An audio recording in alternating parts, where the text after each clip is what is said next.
Le damos la bienvenida a nuestra clase aquí en TH 112, estudiando sobre la doctrina de la iglesia, y hoy día le queremos dar la bienvenida a todos los pastores que están, que pidieron estar incluidos en esta serie de enseñanzas sobre la doctrina de la iglesia, los pastores de los Estados Unidos, de México, de Guatemala, de El Salvador, de Panamá, de Honduras, de Nicaragua, de Costa Rica, Puerto Rico, Bolivia, Uruguay, Venezuela, Colombia, Ecuador, Chile, Argentina y Perú. Originalmente esta serie está diseñada para los pastores en Perú, pero como le hemos como le estamos poniendo aquí en YouTube, mucha gente nos ha escrito si pueden ser incluidos en este curso y le queremos dar la bienvenida a todos esos pastores.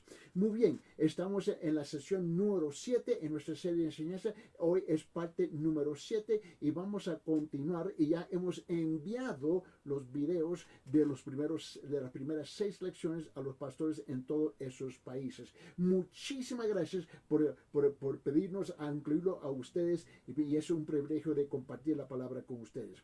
Muy bien, vamos a regresar aquí en nuestra clase sobre la doctrina de la iglesia, doctrina de la iglesia, y hoy llegamos a una parte, y esta es la parte que va a costar un poquito más tiempo para explicar.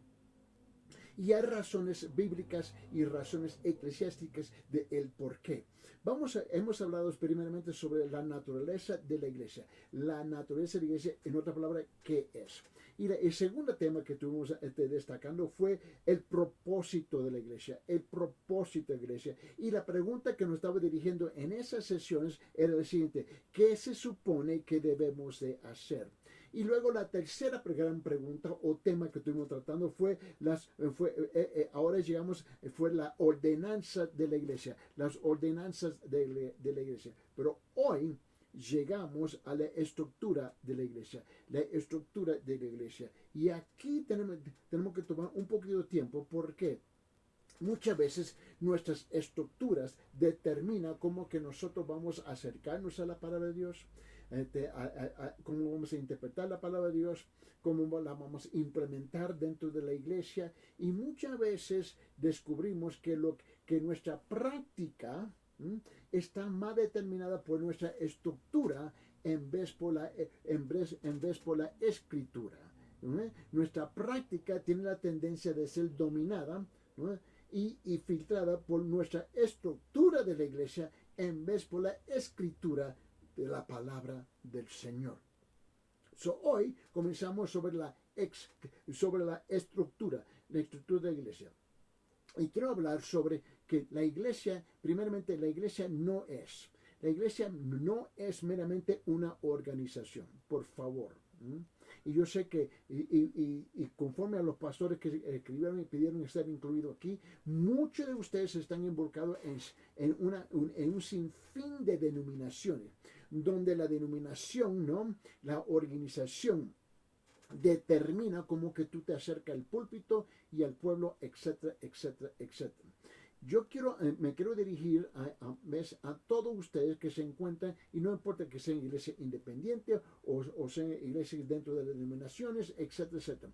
La primera cosa que tenemos que comprender, y esta es la parte que nos cuesta, y es sencillo, es que la iglesia no es meramente una organización. ¿Me comprende? Repito, la iglesia no es meramente una organización. La iglesia universal, la iglesia por toda parte del mundo, la iglesia en cuanto Cristo va a regresar a recoger, la iglesia que es la novia de Cristo, la iglesia que está, la que es compuesta de creyentes verdaderos, que han nacido de nuevo, que han sido regenerados. Esa iglesia es la iglesia en cual nosotros nos queremos dirigir. Pero simultáneamente tenemos que dirigirnos a las iglesias, ¿ves?, que están aquí en la tierra. ¿No? Esto es lo que nosotros nombramos la iglesia universal por toda parte del mundo. Como hemos visto, es un organismo. La iglesia es un organismo. Es que la iglesia es en primer lugar una unidad espiritual viviente, el cuerpo de Cristo. Repito, la iglesia es una unidad espiritual viviente y el cuerpo de Cristo. No es una organización, ¿ves?, creada por los hombres. La iglesia fue creada por el Espíritu Santo en el día de Pentecostés, que es oficialmente cuando nace la iglesia. Pero, aquí viene el gran pero a nivel local, donde usted se encuentra en su comunidad, las iglesias deben ser organizadas para hacer la voluntad de Dios. Las iglesias deben ser organizadas para hacer la voluntad de Dios. Y aquí está el problema. Muchas de nuestras iglesias no están organizadas. Nuestras iglesias están descarriadas, desorganizadas, porque son llevadas por los vientos de nuestras comunidades, los vientos de nuestras culturas, los vientos de cómo nosotros somos tradicionalmente, cómo actuamos, cómo caminamos, cómo hacemos las cosas. Y no hay ninguna diferencia entre la comunidad, la cultura y la iglesia. Y aquí es donde entran muchos problemas, ¿no? Esta discusión examinará las diversas, diversas opiniones, ¿no?, de la estructura de la iglesia, y hará algunas observaciones bíblicas. Vamos a tratar la primera, ¿no? Y a vistas mayores de estructura de la iglesia, vamos a comenzar con la primera. La primera es la vista jerarquía. Esta es la primera que yo quiero tratar, ¿no? En esta opinión de la vista jerarquía, en esta opinión sostiene que la autoridad de las iglesias locales descansa en los obispos, Toda la autoridad descansa en los obispos, que supervisan varias iglesias locales. Ahora, los obispos tienen entonces autoridad. Ellos tienen autoridad sobre los ministros locales, y que ordenan, nombran, y quienes a su vez tienen autoridad sobre la congregación. Esta es la primera estructura de la iglesia que vamos a estudiar, que es la jerarquía, ¿no? La vista jerarquía. Esta perspectiva le da toda la autoridad a un obispo sobre los pastores de las iglesias locales, sobre las congregaciones locales, donde todo el mundo, los pastores y ambos, la iglesia, se tienen que someter a su autoridad. Esta es la primera que quiero tratar, ¿no? Por ejemplo, cuando hablamos de los católicos romanos, ese es un ejemplo, de la Iglesia Católica Romana. Las iglesias por ejemplo, del Estado, un ejemplo, la Iglesia de Inglaterra, ¿ves? Funciona así. La Iglesia Católica Romana funciona así. La Iglesia de Inglaterra funciona así. La Iglesia Episcopal sostiene este punto de vista también. Así funciona. Y muchas otras denominaciones también se basan en cierta medida de la autoridad que desde arriba y afuera de la iglesia. La autoridad está arriba sobre la iglesia, y afuera de la iglesia está la autoridad sobre la iglesia. Tú tienes que entender. Ahora, los proponentes de este punto de vista, ¿no?, ellos usan ciertos versículos para justificar, para establecer, para explicar por qué ellos están organizados en la forma que ellos están organizados. Permíteme, ellos utilizan, por ejemplo, el libro de los Hechos capítulo 15, versículo 13. También utilizan 1 Corintios capítulo 4, versículo 17. También utilizan 2 Corintios capítulo 8, 23, para apoyar su punto de vista.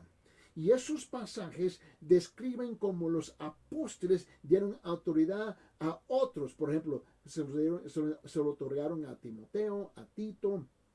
Pero nunca, y aquí quiero tener mucho cuidado aquí y ser respetuoso, pero nunca se dijo que la autoridad se transmita más. Por ejemplo, la autoridad de los apóstoles, ¿no? La Biblia no nos enseña, porque no hay, en el Nuevo Testamento, especialmente en el Nuevo Testamento, no nos enseña a nosotros que la autoridad de los apóstoles fue transmitida más adelante. ¿Por qué? Porque estamos más que convencidos que la autoridad de los apóstoles fue la fundación de la iglesia. La fundación de la iglesia. Permíteme. Vamos a revisar en breve aquí estos versículos que yo acabo de mencionar. Hechos capítulo 15, versículo 13. 1 Corintios capítulo 4, versículo 17. 2 Corintios capítulo 8, versículo 23. Vamos a visitarlo. A ver. Bueno, una vez más, quiero repetir para que tú me comprendas. Estos son los versículos que se usan para apoyar. ¿Qué punto? El punto de vista, la vista jerarquía, donde la autoridad está afuera de la iglesia y sobre la iglesia, encima de la iglesia. Abre su Biblia en Hechos capítulo 15, versículo 13, por favor, y nota lo que dice. Cuando terminaron de hablar, Jacobo respondió diciendo, escucharme, hermanos. Ese es el versículo.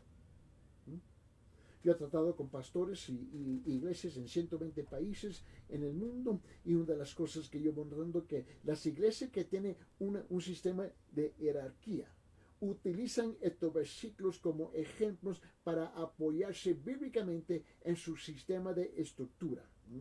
Ahora, mira bien lo que dice este versículo. Dice, cuando terminaron de hablar, Hechos capítulo 15, versículo 13, cuando terminaron de hablar, Jacobo respondió, escucharme, hermanos. Ahora, con todo respeto, yo no veo, pero lo usan, yo no veo donde esta es una autoridad de una denominación para ejercitar esa autoridad afuera de la iglesia, sobre la iglesia. No lo veo, pero este es el versículo que ellos usan. Hay otro, abre su Biblia en 1 Corintios capítulo 4, versículo 17. 1 Corintios capítulo 4, versículo 17, mira lo que dice. Por esta razón os he enviado a Timoteo, que es mi hijo amado y fiel en el Señor. Y él os recordará mis caminos, los caminos de Cristo, en Cristo, tal como enseñó en todas partes en la iglesia. Escuche bien. Yo creo que uno de los desafíos que tenemos que nuestra tendencia es leer la Biblia demasiado rápido. Mira las implicaciones de este versículo que está haciendo, que se está utilizando como la autoridad, cómo mantener la autoridad afuera de la iglesia, ¿ves? A una distancia. Una vez más, 1 Corintios capítulo 4, versículo 17 dice, por esta razón os he enviado a Timoteo.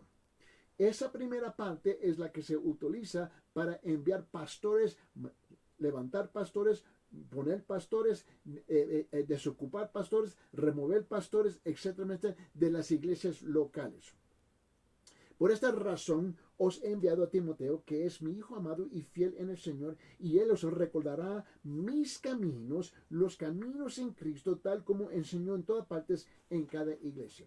Ahora mira otro versículo. En 2 Corintios capítulo 8, versículo 23, por favor. Abre su Biblia ahí, por favor. En 2 Corintios capítulo 8, versículo 23. Ahora, estos versículos se usan también para justificar este punto de vista de la vista jerarquía. Y dice esto en versículo 23. En cuanto a Tito, es mi compañero de Pablo y colaborador entre vosotros. En cuanto a nuestros hermanos, son mensajeros de las iglesias y gloria de Cristo. Utilizan este versículo para justificar este punto de vista de la jerarquía, ¿no? De la vista jerarquía. Ahora tenemos otra vista, otra estructura. Esta es conocida como la vista federal. La vista federal, ¿no? Abren sus Biblias en 1 Timoteo capítulo 3. Y en la vista federal, ¿no?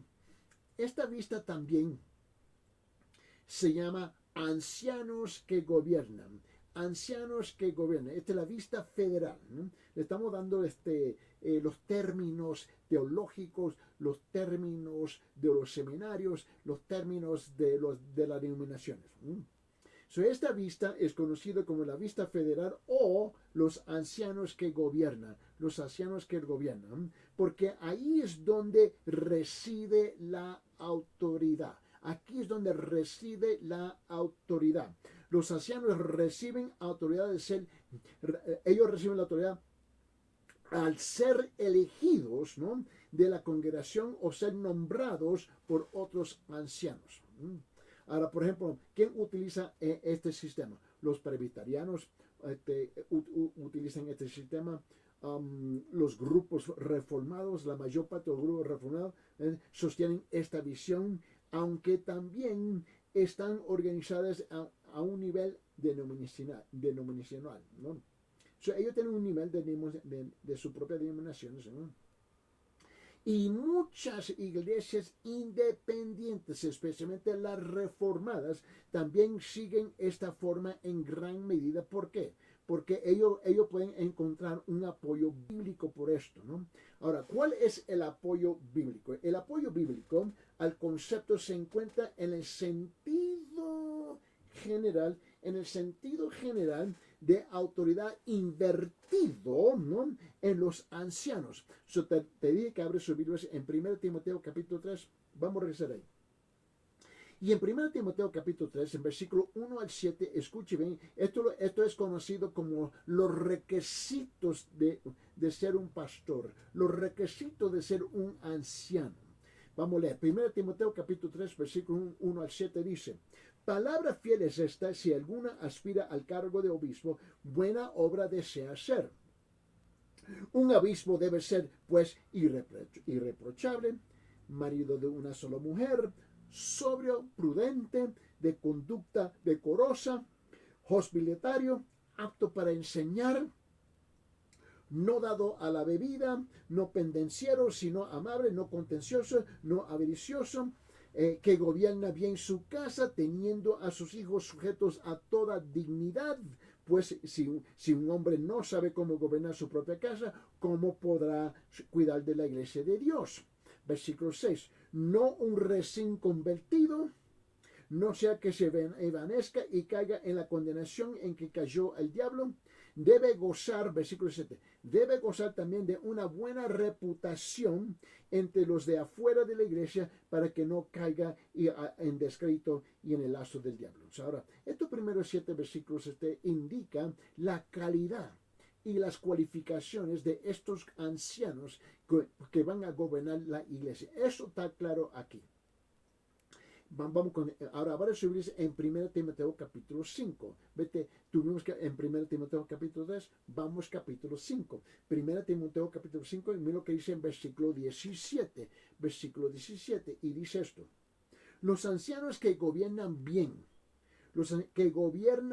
sean considerados dignos de doble honor, principalmente los que trabajan en la predicación y la enseñanza. Una vez más tenemos otro versículo que apoya este sistema, lo que nosotros conocemos la vista federal o los ancianos gobiernan, ¿no? Eso, quiero que usted vean eso, ¿no? ¿Ves? Que los ancianos que gobiernan. Ahora, permíteme mostrarle otra cosa. Ahora si hubieras en Tito capítulo 1. Aquí ahora en Tito capítulo 1, quiero que vea conmigo versículos 5 hasta el 9. Versículos 5 hasta el 9. Y mira lo que dice aquí. Comenzando el versículo 5, Tito capítulo 1 dice: por esta causa te dejé en Creta. Pablo dejó aquí a Tito en Creta, para que pusiera en orden lo que queda, y designaras ancianos en cada ciudad como te mandé. Esto es, si alguno es irreprensible, marido de una sola mujer, que tenga hijos creyentes, no acusado de desolución ni de rebeldía. ¿Por qué? Porque el obispo debe ser irreprensible como administrador de Dios, no obstinado, no iracundo, no dado a la bebida, no pendenciero, no amante de ganancias deshonestas, sino hospitalario, amante de lo bueno, prudente, justo, santo, dueño de sí mismo, reteniendo la palabra fiel que es conforme a la enseñanza, para que sea capaz también de exhortar con sana doctrina y refutar a los que contradicen. Una vez más, te quiero mostrar. Tenemos aquí en 1 Timoteo capítulo 3, versículo 1 al 7. Tenemos aquí también en 1 Timoteo capítulo 5, versículo 17. Tenemos también aquí en Tito capítulo 1, versículo 5 al 9. Ahora permíteme, abre sus Biblias en 1 Pedro capítulo 5. 1 Pedro capítulo 5. Y en particular, quiero que usted lo vea en versículo 1 al 5. 1 Pedro capítulo 5, versículo 1 al 5. Abre sus Biblias ahí, quiero que lo vea. comenzando el versículo 1. Por tanto, a los ancianos entre vosotros, exhorto yo, anciano como ellos, y es testigo de los padecimientos de Cristo, y también participantes de la gloria que ha de ser revelada, pastorear el rebaño. Pastorear el rebaño de Dios entre vosotros, velando por él, no por obligación, sino voluntariamente, como quiere Dios, no por la avaricia del dinero, sino con sincero deseo. Tampoco, en versículo 3 dice, tampoco teniendo señoríos sobre los que han sido confiados, sino demostrando ser ejemplos del rebaño. Y cuando aparezca el príncipe de los pastores, recibiréis la corona inmarcesible de gloria. Asimismo, vosotros, los más jóvenes, estad sujetos a los mayores. Dice, y todos revestidos de humildad y vuestro trato mutuo, porque Dios resiste a los soberbios. Y dice, pero da gracia a los humildes. Aquí podemos ver que la primera, la jerarquía, la vista jerarquía, utilizan unos versículos que en realidad no son claros. No son claros y no indica con claridad la autoridad de este sistema de jerarquía. Eso está claro. Ahora, en la segunda, la vista federal o gobiernos o ancianos que gobiernan, que aquí tenemos bastante evidencia, tenemos bastante manifestación, tenemos bastante prueba bíblicamente por el sistema que los ancianos gobiernan bien la iglesia. Ahora tenemos la tercera punto de vista, es la vista congregacional. La vista congregacional.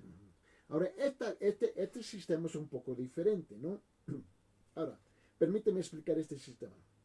En este sistema, esta opinión sostiene que la congregación tiene la autoridad final en todos los asuntos. En otra palabra, los miembros tienen toda la autoridad sobre sus líderes. Ellos son los hábitos de la verdad. Todo comienza con la membresía, todo termina con la membresía. ¿Me entienden? Esta es la vista congregacional. El pastor y otros líderes son elegidos por la congregación para enseñar y dirigir, pero la congregación tiene autoridad sobre ellos. Ahora, en mayor o menor grado, a ver si lo digo correcto aquí, en mayor o menor grado, la mayoría de las iglesias protestantes evangélicas tienen algunos elementos de la visión congregacional. Algunas iglesias, por ejemplo, independientes, bautistas, independientes, etcétera, y otras se adhieren, a él muy terminadamente. Hay iglesias donde, por ejemplo, los diáconos dentro de esas iglesias, ¿ves? Juntamente con la congregación, ellos mantienen control, autoridad sobre los pastores. Por esa razón, despiden pastores, traen unos nuevos, lo despiden, traen uno nuevo, lo despiden, y eso hay un conflicto en muchas de estas iglesias, porque lo que tenemos es el coche enfrente del caballo, ¿no? Ahora, ¿quiénes son los proponentes de este tipo de estructura de la iglesia? Bueno, los proponentes señalan el hecho de que solo Cristo. Ahora, así que ellos razonan la cosa. Ellos dicen que solamente Cristo es la cabeza de la iglesia y nadie más puede gobernar sobre ellos. Ahora, piense bien las implicaciones de esto. Ellos dicen que solo Cristo está por encima de la congregación como cabeza de la iglesia y nadie más. Permíteme. Ahora, ellos utilizan el libro de Efesios capítulo 5. Abre sus Biblias en Efesios capítulo 5, por favor. Y quiero que lo vea conmigo. Y en Efesios capítulo 5, quiero que lo vea en versículo 23. Versículo 23. Este es el versículo primordial que ellos usan y ese dice: porque el marido es cabeza de la mujer, así como Cristo es cabeza de la iglesia, siendo el mismo Salvador del cuerpo. Lo voy a repetir. Este es el versículo que ellos usan para justificar la vista congregacional en términos de la estructura de la iglesia. Otra vez lo voy a leer, mira lo que dice. Porque el marido es cabeza de la mujer, así como Cristo es cabeza de la iglesia, siendo él mismo el salvador del cuerpo, siendo él mismo, ¿no? Ahora, también ellos señalan lo que es conocido como el sacerdocio de los creyentes, el sacerdocio de los creyentes. Y aquí hay referencias a asuntos manejados por la congregación, la selección de diáconos, la disciplina, etcétera, etcétera. Ellos mezclan esto para este punto de vista, la vista congregacional en términos de la estructura de la iglesia. Permíteme, abre su Biblia en Hechos capítulo 10. Hechos capítulo 10. Y vamos a versículo, permíteme, 19. En Hechos capítulo 10, del versículo 19 hasta 22. Escuche bien lo que dice esta escritura. Dice: entonces, hermanos, puesto que tenemos confianza para entrar en el lugar santísimo por la sangre de Jesús, por un camino nuevo y vivo que Él inauguró para nosotros por medio del velo, es decir, su carne, y puesto que tenemos un gran sacerdote sobre la casa de Dios, acerquémonos con un corazón sincero, en plena certidumbre de fe, teniendo nuestro corazón purificado de mala conciencia, a nuestro cuerpo lavado con agua pura. Ahora, en estos versículos está diciendo que todos nosotros, todos los miembros, formamos un sacerdocio real y que nosotros podemos acercarnos al lugar santísimo. Y no necesitamos un sumo sacerdote, no necesitamos un mediador, no necesitamos un representador, más bien, no necesitamos el pastor para representarnos, etcétera, etcétera, etcétera. Ellos utilizan esos versículos para justificar ese punto de vista. También utilizan 1 de Pedro. Abre su Biblia en 1 de Pedro capítulo 2. En 1 Pedro capítulo 2. Y quiero que lo vea conmigo en versículos 5 al 9. 1 de Pedro capítulo 2, versículos 5 al 9 dice. Comenzando con versículo 5 dice esto.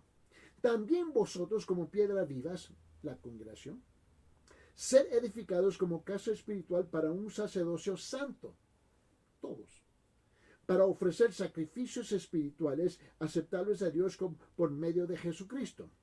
Pues esto se encuentra en la Escritura. He aquí, pongo en Sión una piedra escogida, una preciosa piedra angular, y el que crea en él no será avergonzado.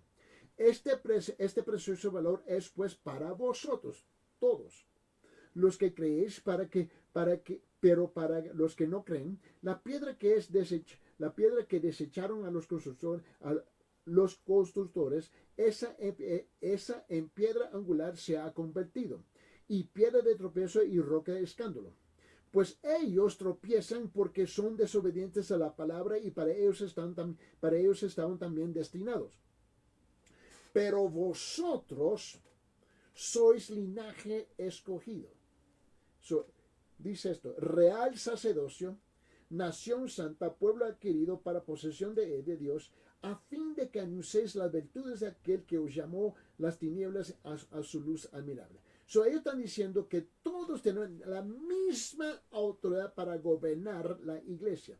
En ese caso, todos son gobernadores, y el que está encima se tiene que someter a ellos. También utilizan Hechos capítulo 6. Abre su Biblia en Hechos capítulo 6. Ellos usan Hechos capítulo 6 para justificar que la congregación tiene la autoridad exclusiva. Y dicen en Hechos capítulo 6, versículo 5, dice: lo propuso tuvo la aprobación de toda la congregación, y escogieron a Esteban, un hombre lleno de fe y del Espíritu Santo, y también a Filipe, a Procoro, a Nicanor, a Timón, a Parmenas y Nicolás, y un prosélito de Antioquía. Ellos están utilizando estos versículos para justificar que la iglesia tiene la autoridad, la membresía tiene la autoridad, y los pastores no tienen esa autoridad, y ningún anciano tiene autoridad sobre la iglesia. So, entiende las tres estructuras de la iglesia. So, depende la estructura que tú tienes en tu iglesia, va a determinar cómo tú te acercas a las escrituras. Porque si leemos cuidadosamente en su contexto estos versículos, ¿no?, que acabamos de leer, tú vas a descubrir que estos versículos no justifica eso. No está hablando de eso. Está hablando de su vida espiritual. So, vamos a continuar con este tema más adelante en la siguiente sesión.